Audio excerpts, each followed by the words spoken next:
तर आज बनवायला घेतले होते घरी पापड आणि हे पहा किती मोठा व्यक्ती बोलावला होता. म्हटलं आम्ही कशासाठी पापड कसे बनतात हे सांगायसाठी आणि तपासासाठी. रुक्मिणीबाईने एक एक पापड उचलून पाहिला, साईज कशी झाली, जाडा झाला पतला झाला, चव कशी झाली, सगळं काही पाहून सांगितलं. पाहिजे काय तुमच्या घरी पाठवून देतो, सरळ सरळ सांगते. नमस्कार मंडळी, आज होता नवरात्राचा दुसरा दिवस, म्हणजेच माझा सप्तशतीचा पाठ चालू आहे. तर पूजा केली देवीची आणि आता पाठही वाचून घेतला, आरती वगैरे सगळं आवरून घेतलं. पापड करायला बसायच्या आधी मॅडमची इकडे खेळणं चालू होतं.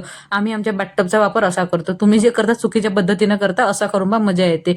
पापड कुठून न जाणे बाईच्या हाती लागला आणि बाई साहेबा डायरेक्ट तोंडात घालायला लागल्या.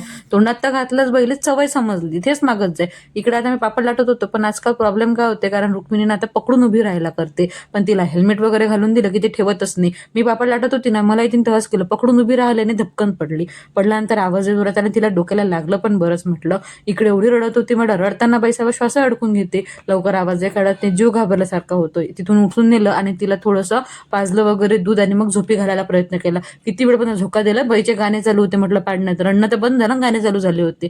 तिला झोपेपर्यंत पापड होऊन गेले आमचे. पापड झाल्यानंतर 5 वाजता बाईसाहेब तयारी करून नटून थटून रेडी. कशासाठी सांगते तुम्हाला, फिरायसाठी. बाईसाहेबाला रोज 5 वाजता फिरायला पाहिजे. सायकल आणल्यापासून रोजच रुक्मिणी रोज बाहेर फिरायला निघून राहिली. घरातले सगळे जाळजूळ गिजूळ कामं करून घेतले, जे आवश्यक होते ते बाकीचे कामं केले. बाहेरून आवाज आला, अरे पाहतो का इकडे ऍक्सिडेंट? नाही नाही हो, टक्कर चालू आहे. बाई म्हणते, बाबा तुझ्यापेक्षा माझी गोडी मोठी म्हणते. गाडी बाईची वाली सायकल हे त्याला शिकवते.